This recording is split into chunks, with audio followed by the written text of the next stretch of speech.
Hallelujah. Praise the lord. ಕರ್ತನಾದ ಯೇಸು ಕ್ರಿಸ್ತನ ನಾಮದಲ್ಲಿ ನಿಮ್ಮೆಲ್ಲರನ್ನು ವಂದಿಸ್ತೇನೆ ಪ್ರಿಯರೇ. ದೇವರು ಒಳ್ಳೆಯವರು, ಆತನ ಕೃಪೆಯು ಯಾವಾಗಲೂ ಶಾಶ್ವತವಾಗಿರುವಂಥದ್ದಾಗಿದೆ. ಯಾಕಂದರೆ ನಮ್ಮ ಮಧ್ಯದಲ್ಲಿ ಆತನು ನಮ್ಮಲ್ಲಿ ಹುಡುಕೋದಾದರೆ, ನೀತಿವಂತರಾಗಿ ನಮ್ಮನ್ನು ಮಾಡಿದ ಆತನು ನಮ್ಮಲ್ಲಿ ಒಂದು ಚಿಕ್ಕದನ್ನು ನೋಡ್ತಾರೆ. ಏನು ನೋಡ್ತಾರೆ ಅಂತ ನೀವು ಕೇಳೋದಾದರೆ, ನಂಬಿಕೆ. ನನ್ನನ್ನು ನಂಬ್ತಾ ಇದ್ದೀರಾ ನೀವು? ನನ್ನನ್ನು ನಂಬೋದಾದರೆ ನಾನು ಮಾಡುವುದಕ್ಕಿಂತಲೂ ಅತ್ಯಧಿಕವಾದ ಕಾರ್ಯಗಳನ್ನು ನೀವು ಮಾಡ್ತೀರಾ ಎಂಬುದಾಗಿ ದೇವರು ಹೇಳಿದ್ದಾರೆ. ಆದರೆ ಅನೇಕರಿಗೆ ದೇವರು ಹೇಳಿದ್ರು, ನೀನು ನಂಬಿದಂತೆ ನಿನಗಾಗಲಿ. ನಿನ್ನ ನಂಬಿಕೆಯೇ ನಿನ್ನನ್ನು ಸುಸ್ತ ಮಾಡಿತು. ಒಬ್ಬ ಸ್ತ್ರೀ ತನ್ನ ಗೊಡವೆಯನ್ನು ಮುಟ್ಟುವಾಗ 12 ವರ್ಷದಿಂದ ಇದ್ದಂಥ ಕುಸುಮ ರೋಗಿ ತನ್ನ ಬಟ್ಟೆಯನ್ನು ಮುಟ್ಟಿದ ಕೂಡಲೇ ಗುಣ ಹೊಂದಿಕೊಂಡ್ರು. ನೀನು ನಂಬಿದಂತೆ ನಿನಗಾಗಲಿ ಅಂತ ಹೇಳಿದ್ರು. ಆ ನಂಬಿಕೆ ಎಷ್ಟಿರ್ಬೇಕಂತೆ?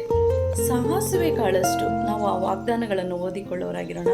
ಲೂಕನು ಬರೆದ ಸುವಾರ್ತೆಯಲ್ಲಿ 17ರಲ್ಲಿ 6ನೇ ವಚನ ಈ ರೀತಿಯಾಗಿ ಹೇಳುತ್ತದೆ, ಸಾಸಿವೆ ಕಾಳಷ್ಟು ನಂಬಿಕೆ ನಿನಗಿದ್ದರೆ ನೀವು ಈ ಅತ್ತಿ ಮರಕ್ಕೆ ಹೋಗಿ ಬೇರು ಸಹಿತ ಕಿತ್ತುಕೊಂಡು ಸಮುದ್ರದಲ್ಲಿ ನಾಟಿಕೋ ಎಂದು ಹೇಳಿದರೂ ಅದು ನಿಮ್ಮ ಮಾತನ್ನು ಕೇಳುವುದು.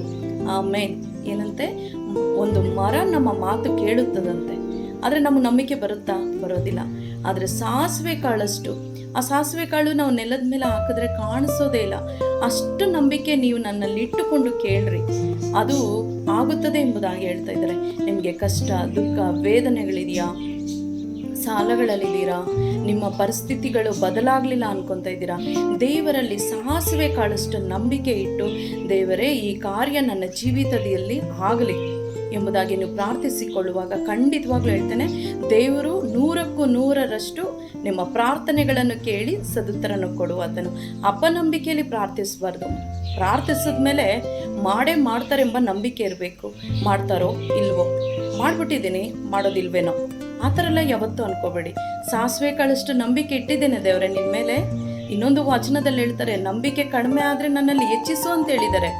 ಆ ಪ್ರಾರ್ಥನೆ ಮಾಡಿದ ವಿಷಯದಲ್ಲಿ ನಂಬಿಕೆ ಕಡಿಮೆ ಆದರೆ, ದೇವರೇ ಈ ವಿಷಯದಲ್ಲಿ ನನಗೆ ನಂಬಿಕೆ ಹೆಚ್ಚಿಸು ಎಂಬುದಾಗಿ ಹೇಳ್ರಿ. ಖಂಡಿತವಾಗ್ಲೂ ನಿಮ್ಮ ಪರಿಸ್ಥಿತಿಗಳನ್ನು ದೇವರು ಬದಲಾಯಿಸುವ ಆತನು.